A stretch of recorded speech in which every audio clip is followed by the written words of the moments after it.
demikian sebelum kita mengambil keputusan itu tentu saja akan efektif karena sebelumnya itu ada pihak-pihak yang kita libatkan. Iya. Seperti itu. Iya, jadi selama ini mungkin adakah seseorang atau faktor-faktor apa saja yang mempermudah Bapak dalam mengambil keputusan tersebut? Ya, sudah pasti yang mendukung atau yang mempermudah saya dalam mengambil keputusan pertama adalah wakil kepala sekolah, Iya, Pak. kemudian guru senior yang paling lama di sini. Iya. Kemudian tentu saja yang tidak kalah pentingnya juga di sini adalah komite sekolah. Iya, komite sekolah. Iya, kira-kira jika ada masalah dalam pengambilan keputusan, adakah jadwal tertentu Pak yang Bapak sering lakukan? Ataukah memutuskan pada saat itu juga? Ya, baik, terkait dengan pertanyaan apakah ada jadwal lagi dilakukan, tergantung masalah apa yang kita akan pilih. Kalau masalahnya insidentil memutuskan keputusannya harus diambil cepat, ya kadang tidak mengambil jadwal. Tapi kalau misalnya keputusannya itu besar yang menyangkut orang banyak, kepentingan dan kepentingan masyarakat, itu kita jadwalkan dalam rapat dewan guru. Dirapatkan ya. Ya, contohnya misalnya ada anak-anak yang bermasalah yang mungkin sudah harus dikembalikan ke orang tua pembinaannya, itu tidak boleh putuskan sebelum misalnya harus rapat dewan guru. Iya. Dari semua hal yang telah Bapak sampaikan tadi, mungkin ada pelajaran yang dapat Anda petik dari pengalaman Bapak mengambil keputusan dalam kasus dilema etika, Pak.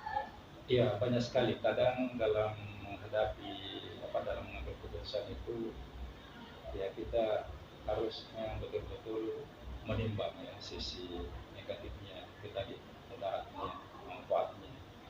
Ya, kalau kita putuskan tapi semua jalan yang kita putuskan itu pasti ada resikonya. Iya, Pak. Ada resiko, tetapi bagaimana kita pintar-pintar mengambil keputusan yang kira-kira mudaratnya itu tidak terlalu banyak, lebih banyak manfaatnya. Seperti itu. Oh iya, itu saja mungkin Pak. Terima kasih banyak Pak atas waktu yang diluangkan untuk menerima melakukan wawancara. Sukses selalu. Terima kasih banyak Pak.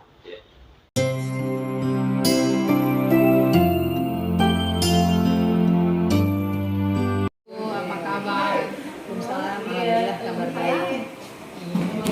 Maaf Ibu, izinkan saya minta waktunya sedikit untuk menanyakan berbagai hal tentang bagaimana cara Ibu mengambil keputusan dalam sekolah yang Ibu pimpin. Pertama mungkin Ibu, selama ini seringnya ada masalah-masalah atau kasus-kasus yang terjadi di sekolah ini.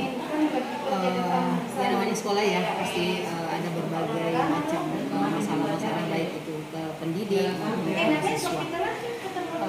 Biasanya kalau kasus siswa, masalah kehadiran siswa, terkadang ada siswa hanya berapa kali masuk mengikuti mata pelajaran atau proses belajar mengajar di sekolah, tetapi nanti pada saat mau ujian itu baru hadir untuk mengikuti ujian tersebut.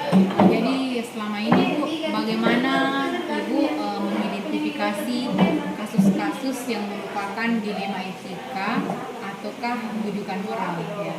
Kalau misalnya ini kan ya misalnya siswa tersebut masuk ke mengikuti PBM di sekolah dengan tidak teratur, ini kan termasuk juga salah satu etika. Kemudian kebijakan di sekolah memang sangat dilema kita sebagai pendidik di sekolah untuk mengidentifikasi ketika ada kasus-kasus seperti itu. Saya biasanya mengidentifikasi, melihat dulu ke pendidiknya, ada apa sebenarnya siswa. Mungkin siswa tersebut mungkin tidak senang dengan cara guru menyampaikan pelajaran, atau misalnya mengidentifikasi juga langsung ke siswa tersebut. Mungkin ada masalah-masalah di rumah atau dengan teman dan lain sebagainya. Jadi identifikasi nantinya lebih ke wawancara seperti ini. Kemudian selama ini bagaimana Ibu menjalankan pengambilan keputusan di sekolah Ibu ini, terutama untuk kasus-kasus di mana ada dua kepentingan yang sama-sama benar atau sama-sama mengandung nilai kebajikan. Memang dilema ya, memang dilema untuk mengambil kebijakan ketika ada kasus-kasus. Di sisi lain kita akan mengikuti tata tertib yang sudah dibuat di sekolah, yang kita harus jalankan.